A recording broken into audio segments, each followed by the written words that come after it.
how we actually take the back. Some people are doing it naturally, which is great, but there's a couple of things I like to do which I think work pretty well for whoever, and a lot of it doesn't rely on kind of being flexible or being able to move.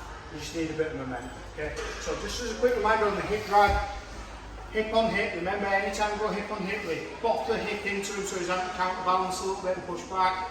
Grab hold of the hip. Okay, not chest, not belly, no private parts. Okay, grab hold of the hip, and as soon as I start feeling that push back, this hand's going to float, and I'm just going to drag his hip down. Okay, so we end up in a side control.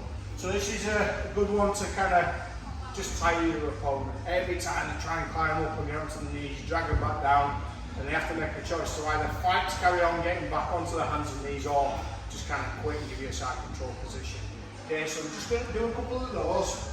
Hip on hip, okay, grab the hip, move away and pull the hip. Okay, I'm not trying to pull it down, just pulling it.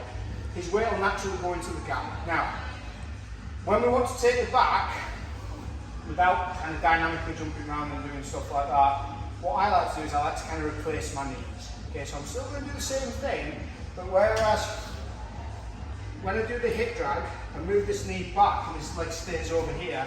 When I want to take the back, I switch my knees.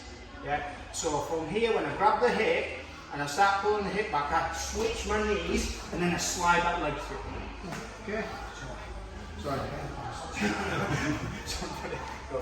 Okay, so I'm going to switch my knees over. So again, see how his hip's pushing back at this point. I'm going to drag the hip and then I'm going to put this knee, the far knee, close to his knee. Okay, so here, pull, and then slide that, kick that leg through. Because then that creates my first hook. These should naturally go over to my second hook, and like we were saying before, that koala bear position.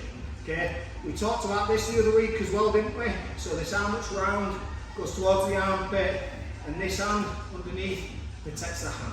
Okay.